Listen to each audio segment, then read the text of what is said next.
أما بعد فقد قال الله تبارك وتعالى في القرآن المجيد أعوذ بالله من الشيطان الرجيم بسم الله الرحمن الرحيم ألف لام ميم ذلك الكتاب لا ريب فيه هدى للمتقين وقال النبي صلى الله عليه وسلم خيركم من تعلم القرآن وعلم. قرآن پر جس کی زبان مقدس، بیان مقدس اور جو فصاحت و بلاغت کا ٹھاٹے مارتا سمندر ہے، جس کے متعلق ارشاد ربانی ہے.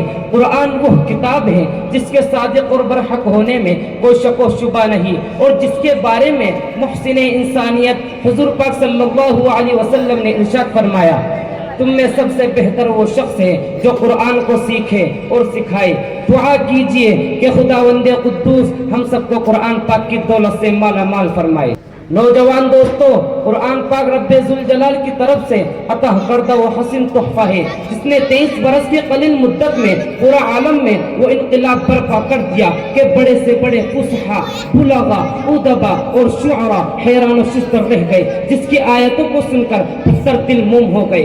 دوستو، یہی وہ قرآن ہے جو رہتی دنیا تک کے انسانوں کے لیے سراپا ہدایت و رحمت ہے. یہی وہ قرآن ہے جس نے رسول کی رسالت کو اعجاز بخشا. یہی وہ قرآن ہے جس نے پسماندہ قلوب کو تازگی بخشی. یہی وہ قرآن ہے جس کی برکت سے عزت و رفعت کے شامیانے گڑ گئے. یہی وہ قرآن ہے جس کی حفاظت کا وعدہ خود خالق کائنات نے فرمایا. یہی وہ قرآن ہے جس نے ذہنی قوتوں کو جلا بخشا.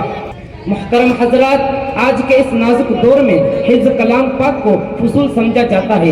اس کے الفاظ رٹنے کو حماقت بتلایا جاتا ہے. کہا جاتا ہے کہ اس کا رٹنا اور بے سمجھے پڑھنا بے سود ہے. افسوس صد افسوس اس قرآن پاک کے بارے میں ہمارا یہ خیال کہ جس کے بارے میں شہنشاہ بطحا جناب محمد رسول اللہ صلی اللہ علیہ وسلم نے ارشاد فرمایا اقرأ ورتق ورتل كما كنت ترتل في الدنيا فإن منزلك عند آخر آية تقرأها.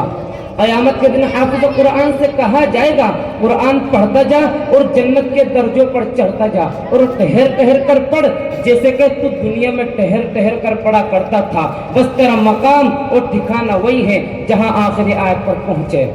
محترم حضرات، اللہ کا دلارا اور خدا کا پیارا نبی ارشاد فرماتا ہے کہ جس نے قرآن پڑھا اور اس پر عمل کیا اس کے والدین کو کل قیامت کے دن سورج سے بھی زیادہ روشن تاج پہنایا جائے گا. غور کرنے کا مقام ہے کہ جب والدین کو اس غرق قدر انعام سے نوازا جائے گا تو خود پڑھنے والے کا مقام اور مرتبہ کا کیا عالم ہوگا.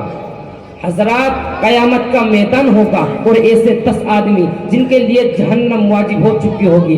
حافظ قرآن اپنے رب کی بارگاہ میں سفارش کرے گا، پروردگار عالم اس کی سفارش قبول کرے گا اور ان کو اس حافظ قرآن کی برکت سے نجات عطا ہوگی. مسلمانوں، قرآن کریم و عظیم برکت اور سعادت ہے جو روح خداوندی ہے، معدن حیات اور سرچشمے زندگی ہے. وہ عرب قوم جو پشتہا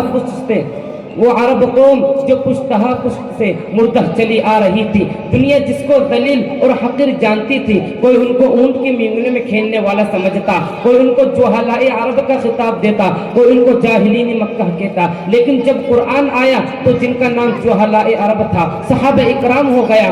جن کو نفرت سے یاد کیا جاتا تھا ان کو رضی اللہ عنہم ورضوا عنہ کا اعجاز ملا. جس زمانے کا نام جاہلیت تھا اس کا نام خیر القرون ہو گیا. وہ مردہ قوم جو کروٹ نہیں لے سکتی تھی طاقت و قوت سے ایسی لیس ہو گئی جس نے قیصر و کسریٰ کا غرور خاک میں ملا دیا، بڑی بڑی سلطنتوں اور حکومتوں کا تختہ الٹ دیا.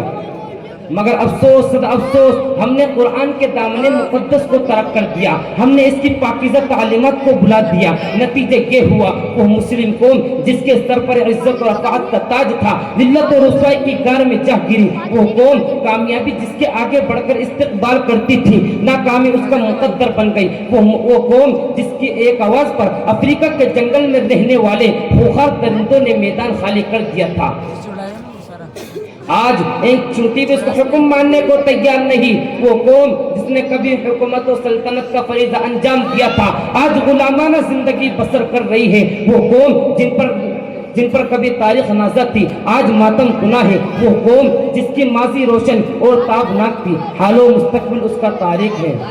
مسلمانوں سمجھو اور ہوشیار ہو جاؤ، غفلت کا پردہ چاک کرو، قرآن پاک سے وابستہ ہو جاؤ، ورنہ یاد رکھو تاریخ ہمیں کبھی معاف نہیں کرے گی۔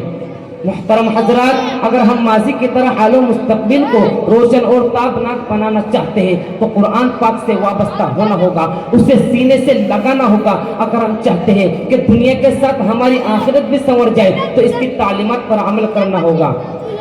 خدا نخواستہ آج ہم نے اپنے بچوں کو دو پیسے کے لالچ میں دین سے دور رکھا اور ہماری نظر اخروی نعمتوں کے بجائے دنیاوی ڈگریوں پر رہی، تو یاد رکھیں خدا کا یہاں جواب دینا ہوگا۔ اسی پر میں اپنی تقریر ختم کرتا ہوں۔ دعا کیجئے کہ اللہ تعالیٰ تمام مسلمانوں کو قرآن سیکھنے اور سکھانے اور اس پر عمل کرنے کی توفیق نصیب فرمائے۔ وما علینا الا البلاغ۔